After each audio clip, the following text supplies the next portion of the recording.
toute la semaine, il y a un passage que j'ai retrouvé toute la semaine. Je m'en vais à gauche, je m'en vais à droite. C'est un seul message qui vient. Le seul message qui est venu, c'est Jésus-Christ est le même. Hier, aujourd'hui et éternellement. Amen. Amen. Jésus n'a pas changé. Dis à celui qui est à côté de toi, Jésus n'a pas changé. Jésus n'a pas changé. Dis-lui, il est le même. Il est le même. Hier, Aujourd'hui et éternellement. Ce qu'il a fait. Ce qu'il a fait.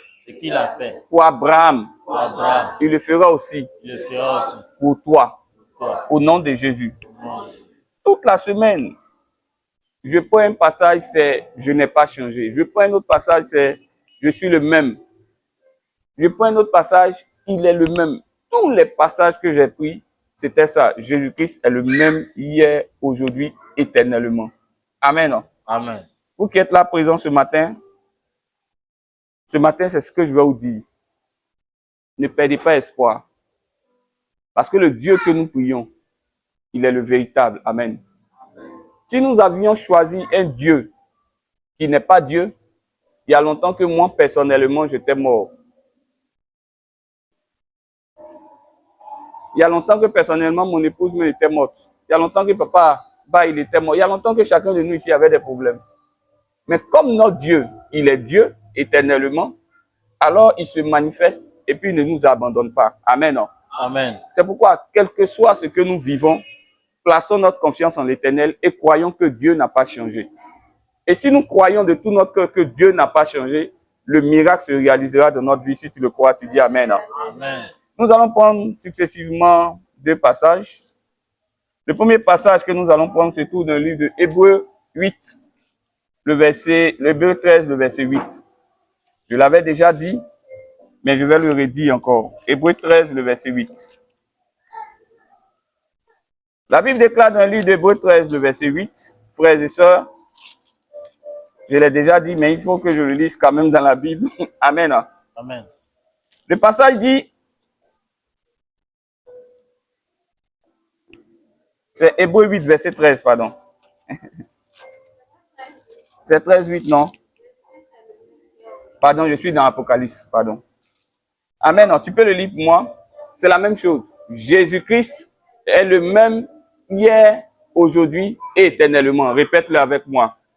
Jésus-Christ est le même hier, aujourd'hui et éternellement. Amen. Amen. Ça peut dire une chose d'abord. La première chose que ça veut dire que le temps passe, mais Dieu ne change pas. Dis Amen avec moi. Amen. Ce que Dieu est depuis la création, c'est ce qu'il a été au temps de Jésus, c'est ce qu'il est en notre temps et c'est ce qui sera les temps qui arrivent. Alléluia. Amen. Donc Dieu ne change pas. Alléluia. Amen. Dieu ne peut pas changer. Alléluia. Amen. Et quand ce passage dit Jésus-Christ, il est le même hier, aujourd'hui et éternellement, ça veut aussi dire que Dieu, il est fidèle à lui-même. Dis Amen avec moi. Amen. Dieu est fidèle à ce qu'il est. Amen.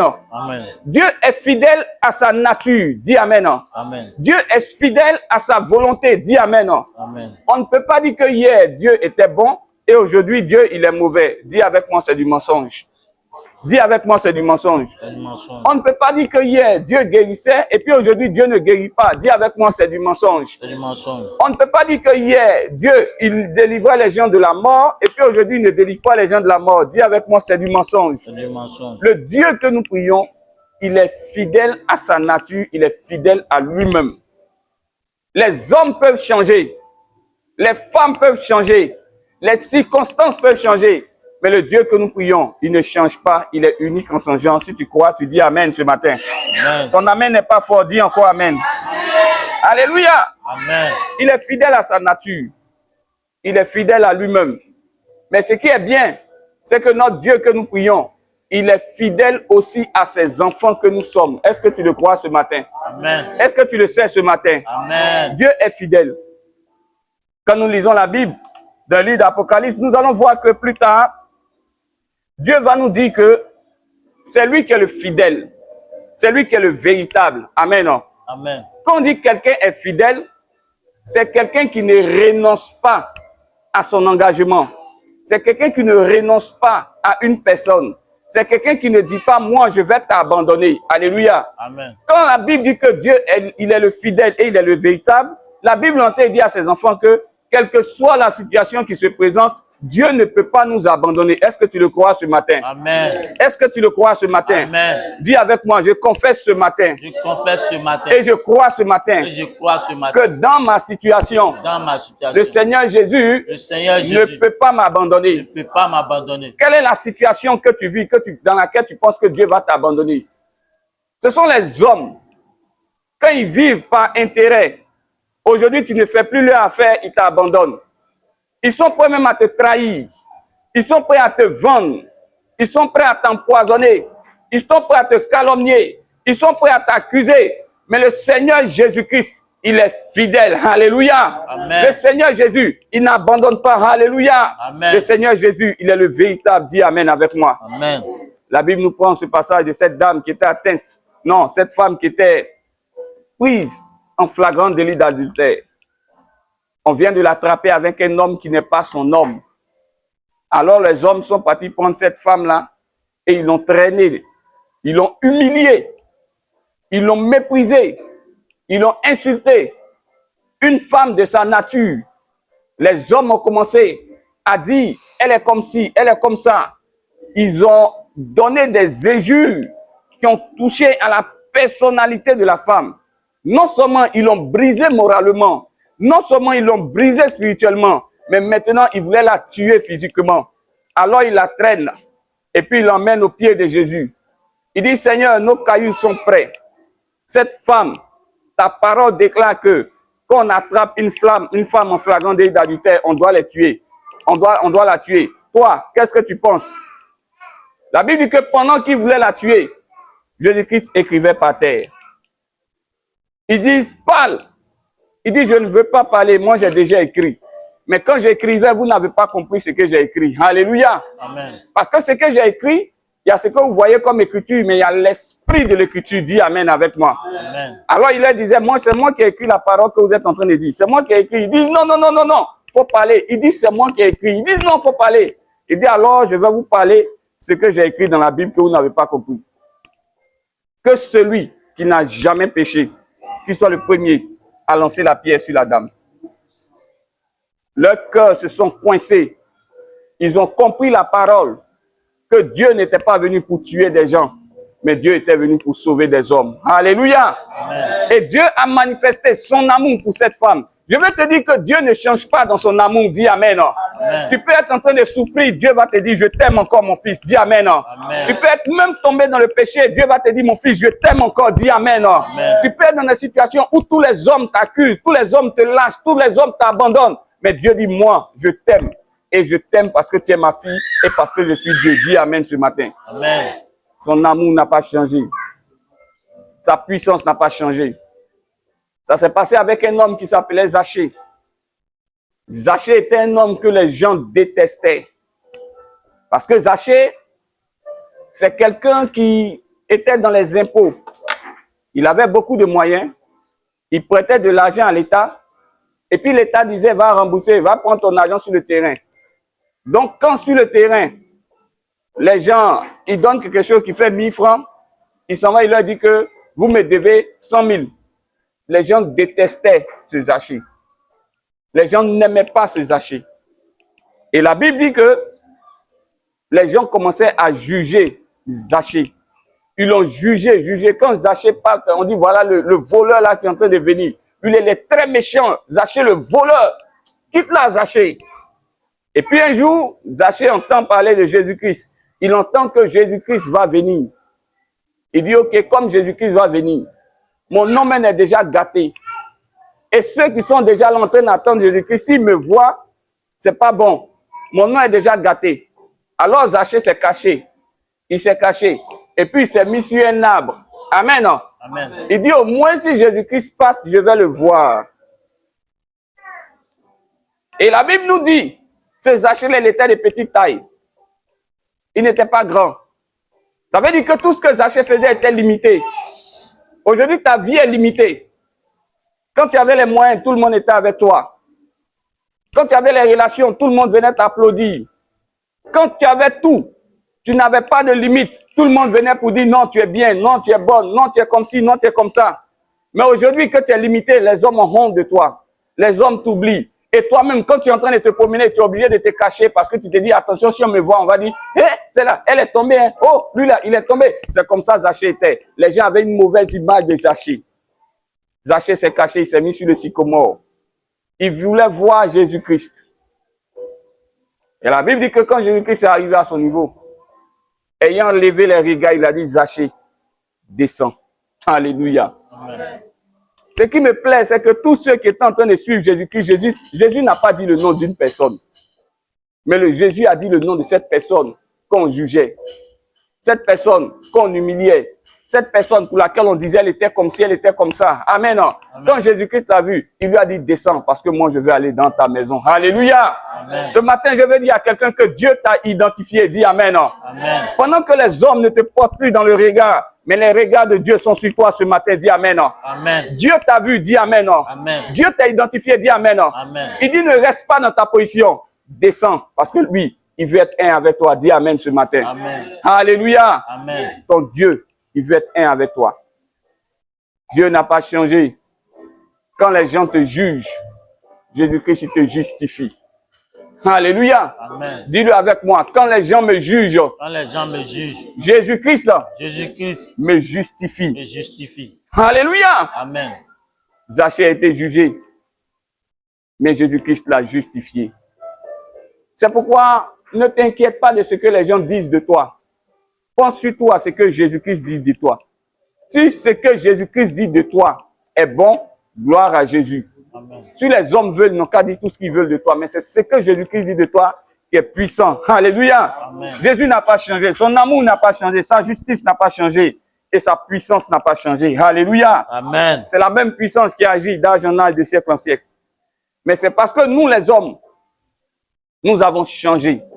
C'est pourquoi ce matin, le thème qui est Jésus-Christ est le même hier, aujourd'hui, éternellement. Dans ce thème, je viens de te dire tout à l'heure que Jésus-Christ il est fidèle à lui-même, mais il est fidèle aussi à toi. Mais toi, qu'est-ce que tu dois faire pour vivre pleinement cette nature de Dieu, ce miracle de Dieu, cette gloire de Dieu? Qu'est-ce que tu dois faire, frère, sœur? Dieu nous le dit dans le livre de Apocalypse 2, le verset 10. Que dit la Bible dans le livre d'Apocalypse 2, le verset 10? Apocalypse 2, 10. Oui.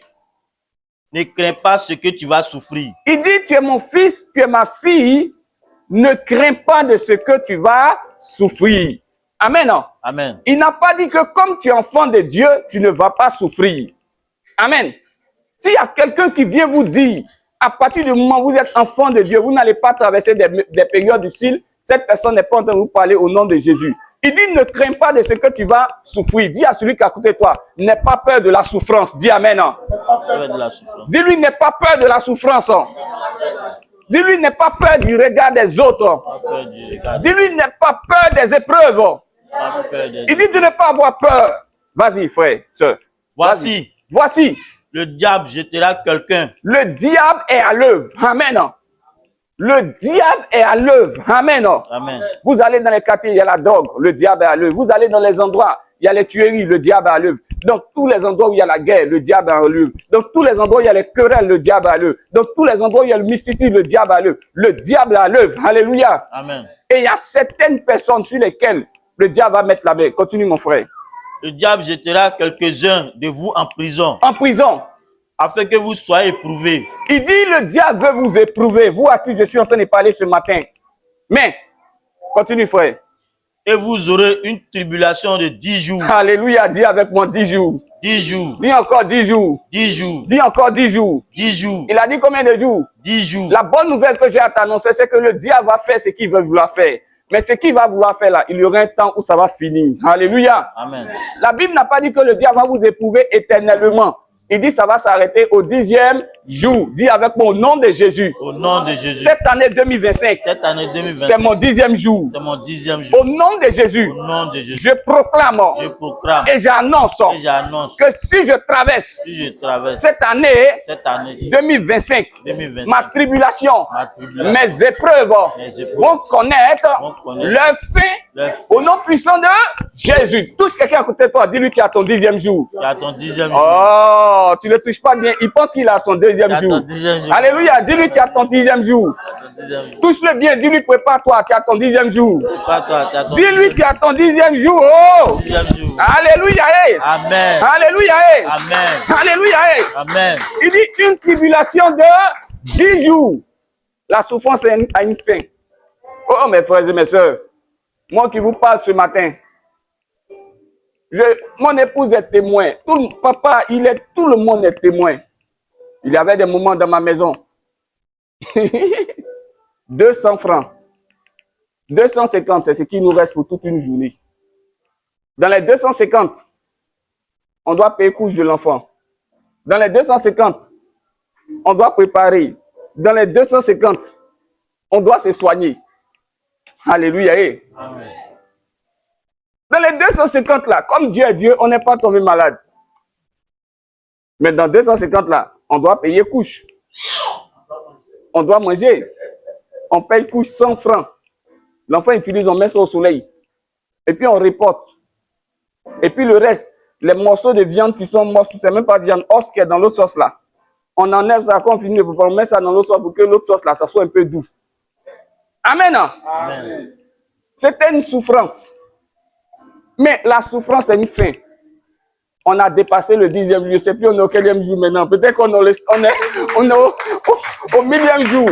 Les 10e jours sont terminés. Dis avec moi au nom de Jésus. Au nom de Jésus. Je prophétise sur ma vie que le 10e jour prend fin cette année 2025 au nom puissant de Jésus. Alléluia. Amen. Amen. C'est ça. Il dit que quoi? La souffrance va prendre fin le 10e jour. Parce qu'il y a une tribulation de 10 jours. Sois fort. Il y a d'autres qui sont au 1er jour. Il y a d'autres qui sont au 2e jour. Il y a d'autres qui sont au 8e jour. Il y a d'autres qui sont au 9e jour. Comme il y a la souffrance, il y a d'autres qui sont au 10e jour. Mais à midi, ils ne savent pas que minuit va venir, on va passer. Mais ils sont là, ils disent, hey, Seigneur, j'ai trop duré. C'est pourquoi Dieu est en train de dire quoi, mon frère? Sois fidèle jusqu'à la mort. Il dit, sois fidèle jusqu'à la mort. Alléluia. Amen. Il dit, Dieu n'a pas changé. Dieu est fidèle à lui-même. Dis Amen. Amen. Dieu t'est fidèle. Dis Amen. Amen. Maintenant, il dit toi-même là, sois fidèle à Jésus-Christ jusqu'à la mort. Le problème, c'est ça. C'est qu'on ne veut pas être fidèle à Dieu. Dieu n'a pas changé. Il est le même hier, aujourd'hui, éternellement. Son amour n'a pas changé. Sa puissance n'a pas changé. Son onction n'a pas changé. Rien n'a changé sur lui. Seulement nous, à cause des difficultés, on veut souvent faire preuve d'infidélité vis-à-vis de Dieu. Ce matin, si tu étais sur le point d'abandonner, si tu étais sur le point de retourner en arrière, si tu étais sur le point de relâcher, ton Dieu te dit ce matin que tu es proche de ton 10e jour. N'abandonne pas. Ne te décourage pas. Reste fidèle à ton Dieu. Touche quelqu'un à côté de toi. Dis-lui, reste fidèle à ton Dieu. Reste fidèle à ton Dieu. Dis-lui encore, reste fidèle à ton Dieu. Reste fidèle à ton Dieu. Oh, mon frère et ma soeur, ce matin, si je vous parle, c'est la grâce que Dieu m'a accordée de rester fidèle à lui. Je ne me suis pas éloigné de lui. Malgré tout ce que j'ai subi, je suis resté avec Dieu. Le fait que nous soyons ici en train de faire cette prière, c'est aussi une histoire. Mais c'est aussi l'histoire de la fidélité avec Dieu, par la grâce de Dieu. Amen. Amen. Et dans la Bible nous parle d'un homme qui a été aussi fidèle à Dieu. Il s'appelle Job. Job est passé par plusieurs difficultés. Quand nous lisons la Bible, on ne va pas le lire, mais vous allez le lire à la maison. Quand nous lisons la Bible dans le livre de Job 1, le verset 9 à 11, nous allons voir que là-bas, Job, qui était un homme riche, qui était un homme respecté, qui était un homme considéré, qui était un homme adulé, ce Job-là, il est passé par des épreuves, principalement 4 épreuves. La première épreuve, c'est que tout ce qu'il avait comme possession, il a perdu cela. Il a perdu son matériel. Il a perdu ses enfants. Il a perdu ses possessions. Pardon, il a perdu ses possessions. Il a perdu ses enfants. Il a perdu tout ce qu'un homme considérable devait avoir. Il a tout perdu. Alléluia. Job a tout perdu. Mes frères et mes sœurs, si aujourd'hui tu es en train de suivre le Seigneur Jésus-Christ et il arrivait que tu perds ta maison, tu perds tes amitiés, tu perds tes habits, tu perds tout, est-ce que tu vas rester fidèle à Dieu? La Bible dit que Job est resté fidèle à Dieu. Dieu n'a pas changé. Il est le même bien aujourd'hui et éternellement. Et il est fidèle à ses enfants. Même si, frère, sœur, tu traverses une situation dans laquelle tu as tout perdu, est l'attitude de Job. Job est resté fidèle à Dieu. Dis Amen avec moi. Amen. Et la Bible nous dit que non seulement ce Job, il est resté fidèle à Dieu parce qu'il a perdu toutes ses possessions, tout son matériel, il a perdu ses enfants, mais c'est pas tout. Le diable est allé pour dire, c'est vrai qu'il a perdu tout ça, mais regardez, hein, faut toucher à la santé de Job. Touche à la santé de Job, tu verras que ce Job-là, il va t'abandonner. Amen. Non? Amen. Job est tombé malade. Son corps ne pouvait plus répondre. Il avait des gales, des lèpres sur lui. Les pus sortaient de son corps. Job était assis là. Son seul moyen de consolation, c'était des tessons de bouteilles. Il se grattait. Chaque jour, il criait, il gémissait. La maladie est en train de l'emporter. Dans cette maladie, les hommes étaient en train de demander, est-ce que Job allait abandonner Dieu? Le diable était en train de regarder, est-ce que Job allait abandonner Dieu? Tout le monde était en train de regarder, est-ce que Job allait abandonner Dieu? Mais la Bible dit, même dans la maladie, Job est resté fidèle. Reste fidèle même dans la maladie. Alléluia. Amen. Reste fidèle même dans les difficultés. Alléluia. Amen. La Bible dit que dans la maladie, Job est resté fidèle à Dieu. Il n'a pas dit, Dieu, pourquoi? Pourquoi moi? Seigneur, Seigneur. Il dit, Seigneur, je crois en ta fidélité. Je sais que mon Rédempteur, il est vivant et qu'il se lèvera le dernier. Job disait que j'ai placé toute ma vie à Jésus, le même Dieu qui m'a enrichi. Si ce même Dieu a permis aujourd'hui que je sois malade, alors ce même Dieu me délivrera de la maladie. Dis Amen avec moi. Amen. Job était dans la maladie. Il est resté fidèle. Le diable dit, c'est pas encore fini. Il faut qu'on mette à côté de lui une femme qui va le trahir. Sa femme l'a trahi. Sa femme était bien avec lui quand il avait tout. Mais maintenant que Job est tombé malade, Job n'a plus d'argent, Job n'a plus d'amis, Job n'a plus rien. Cette femme qui était à côté de lui, qui faisait tout avec lui, elle dit, mais Job, il faut que tu maudisses Dieu, il faut que tu meurs. Je suis fatigué de toi, Job. Je n'en peux plus, Job. Je suis découragé de toi, Job. Je ne savais pas que ça allait être comme ça, sinon on n'allait pas se marier. Alléluia. Amen. Sa femme l'a trahi. Mais même dans la trahison de sa femme, Job est resté fidèle. Resteras-tu fidèle lorsque tes amis te trahiront? Resteras-tu fidèle lorsque ta famille te trahira? La Bible dit qu'il y avait un homme qui s'appelait Joseph. Sa famille l'a trahi, mais Joseph est resté fidèle. Alléluia. Amen. Abraham est resté fidèle. Alléluia. Amen. Isaac est resté fidèle. Joseph, fidèle. Resteras-tu fidèle quand les hommes te trahissent? La trahison des autres, on peut l'accepter. Mais la trahison du proche, du plus proche parent, c'est difficile. Mais Dieu dit, malgré la trahison des hommes, n'abandonne pas la main de Dieu. Reste fidèle à Dieu. Alléluia. Amen. Job est allé encore. Et au moment où sa femme l'avait trahi, Job se disait que ses amis serviteurs de Dieu allaient l'aider à passer cette difficulté. C'est mal connaître ces serviteurs de Dieu là. Ils sont venus, eux, ils ne l'ont pas trahi, mais eux, ils l'ont accusé. Ils ont dit à Job, c'est parce que tu es maudit. Ils ont dit à Job, c'est parce que tu es un pécheur. Ils ont dit à Job, c'est parce que tu es comme ci et comme ça que ce problème-là t'arrive. Job dit, je n'ai rien fait devant Dieu. Ils disent, non, tu ne peux pas dire que tu n'as rien fait devant Dieu, puis tu as tous ces malheurs. Tu es un pécheur, mais qui se cache. Job dit, je n'ai rien fait. Ils disent, non, tu es un pécheur. Mes frères et mes sœurs, qu'est-ce que ça fait lorsque nous nous retrouvons dans une situation où nous sommes accusés injustement, où nous sommes accusés faussement, et même accusés par des personnes qui portent la parole. En ce moment précis, nous nous disons, ça vaut plus la peine de se donner à Dieu. Mais ton Dieu te dit ce soir, ce matin, malgré les accusations, même de ceux qui s'appellent serviteurs de Dieu, reste fidèle à Dieu, dis Amen. Amen. Un enfant était né, malade. Les serviteurs sont venus voir Jésus-Christ. Ils ont dit, Jésus-Christ, qui a péché? C'est l'enfant qui est malade là, ou bien c'est sa famille qui est malade, c'est sa famille qui a péché? Jésus-Christ les a regardés. Il dit, vos idées sont noires. Quand quelqu'un est dans la difficulté nette, on cherche en même temps qui a péché, qui l'a mis dans le problème. C'est qui, c'est qui?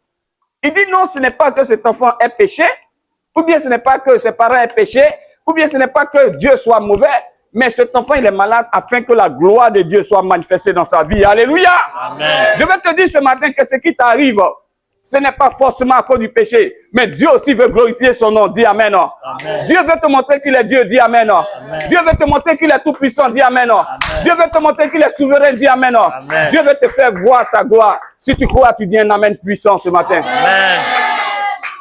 Il dit c'est parce que je veux voir, c'est parce que c'est pour que la gloire de Dieu apparaisse. Pareil pour Lazare. Il a dit Lazare ne mourra pas. Mais ils ont tout fait. Lazare est mort. Quand il est venu, il dit, où l'avez-vous mis? Parce que la parole qu'il avait déclarée sur Lazare, ils ont pris cette parole, ils l'ont jetée. Ils ont mis la parole dans le tombeau. C'est comme ça, Dieu te parle. Mais ce que Dieu te dit, tu n'y crois plus au point que tu mets toi-même ça dans le cimetière, dans le tombeau, tu enfermes ça. C'est pourquoi la vie n'avance pas, la vie n'évolue pas. Dieu vient, il dit, où ça tu as mis la parole que je t'ai donnée? Il dit, Seigneur, viens et vois. Le Seigneur Jésus-Christ a vu. Il pleura. Il dit, ôtez la pierre. Ôtez la pierre. Il dit, non, Seigneur. Il sent déjà. Ça fait 4 jours qu'il est dans le tombeau. Il dit, moi, ne t'ai-je pas dit que si tu crois, tu verras la gloire de Dieu? Alléluia. Amen. Si tu crois, tu verras la gloire de Dieu. Ayant levé les regards et les mains vers Dieu, il appela Lazare de la tombe. Il dit, Lazare, sors. Les gens disaient, Jésus-Christ, il est fou. Comment peut-il être en train de parler à un mort? Le mort n'entend pas. Le mort ne vit pas. Il appelle qui? Mais laissez-moi vous dire, quand on dit une situation est morte, aux yeux de Dieu, c'est pas encore mort. Dis Amen. Amen. Quand on dit c'est gâté, aux yeux de Dieu, c'est pas encore gâté. Dis Amen. Amen. Parce que Dieu, il appelle à l'existence ce qui n'existait pas. Dis Amen. Amen. C'est pourquoi ce matin, il te regarde. Il dit que ton travail sorte au nom de Jésus-Christ. Il dit que ton mariage sorte au nom de Jésus-Christ. Il dit que ta paix sorte au nom de Jésus-Christ. Il dit que ta santé sorte au nom de Jésus-Christ. Si tu le crois, tu dis Amen. Amen. Il a dit, Lazare, sors. Et Lazare est sorti. Les pieds liés. Liés. Liés. Liés. Et puis il dit, déliez-le. Laissez-le aller. Dieu t'a libéré. Mais il y a certains liens qui veulent encore te maintenir. Il faut qu'ils soient brisés au nom de Jésus-Christ. Amen. Et la Bible dit, devant les amis accusateurs, Job, à un certain moment donné, il ne parlait plus. Alors Job est resté tranquille. Il ne comptait que sur Dieu. Mais malgré ces 4 épreuves, Job est resté fidèle à Dieu. Et la fidélité de Job a payé. Laisse-moi te dire ce matin que si tu restes fidèle à Jésus-Christ, la fidélité de Dieu va payer dans ta vie. Nous lisons la Bible dans le livre de Job 42, le verset 12.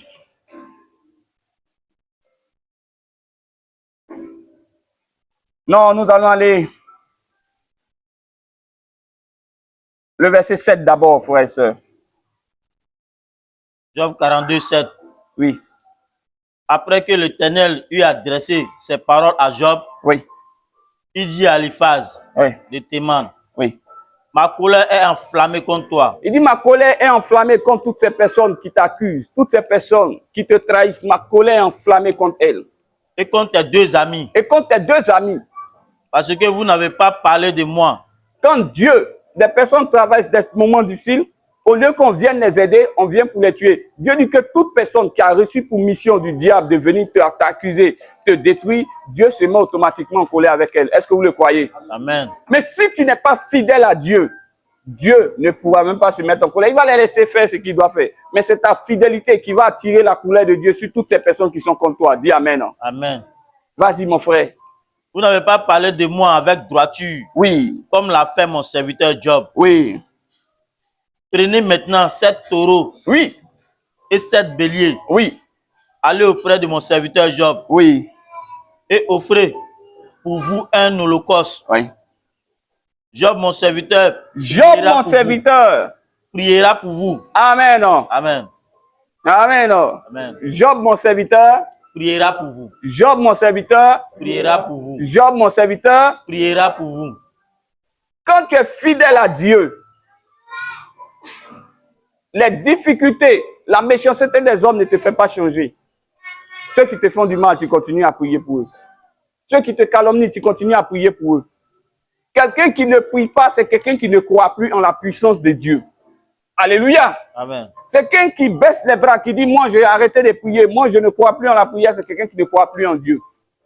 La Bible dit qu'il a dit, son serviteur Job priera pour eux. Dans les difficultés, continue à prier. Tout celui qui a côté de toi dit, dans les difficultés, continue la prière. Dans les difficultés, continue Sois fidèle à la prière. Sois fidèle à la prière. Continue de prier ton Dieu. Prie pour tes ennemis. Prie pour tes amis. Prie pour tout le monde. Tu verras Dieu glorifier son nom. Le verset 10, frère. L'Éternel rétablit Job. La Bible dit que l'Éternel a fait quoi? A rétabli Job. Il a rétabli Job. Vas-y, vas-y. L'Éternel rétablit Job dans son premier état. Oui. Quand Job eut prié pour ses amis. C'est quand Job a prié pour ses amis que l'Éternel l'a rétabli dans son premier état. Continue, frère. Et l'Éternel lui accorda le double de tout ce qu'il avait possédé. Amen. Amen. Regardez, il y a deux étapes, mes frères et mes sœurs. Première étape, Dieu a rétabli Job dans son premier état. Pourquoi? Parce qu'il avait prié. Maintenant, pourquoi Dieu a rajouté le plus là? Qui peut me répondre?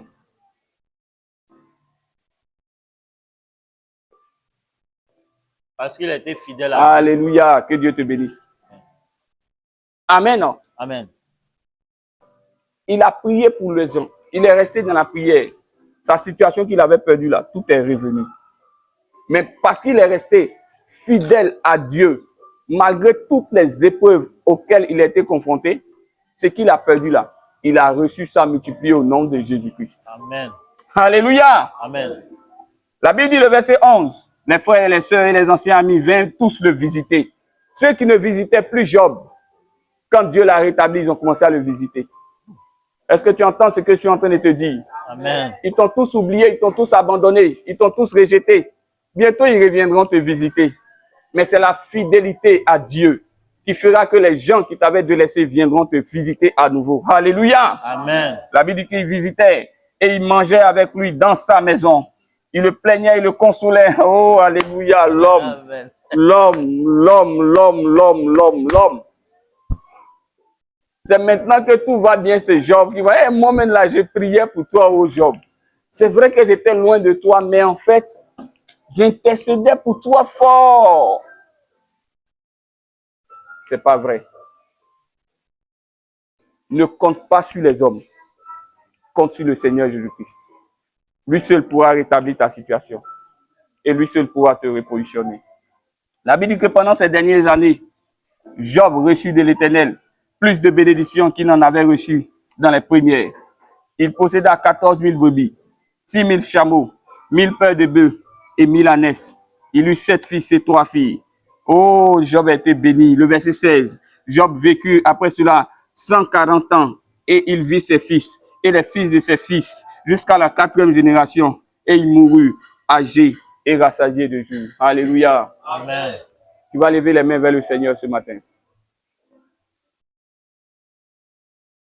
Et tu vas dire au Seigneur Jésus-Christ, oh Dieu.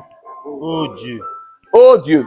Oh Dieu. Ce matin, Ce matin, j'implore j'implore ta grâce. ta grâce. Loin de moi. Loin de moi.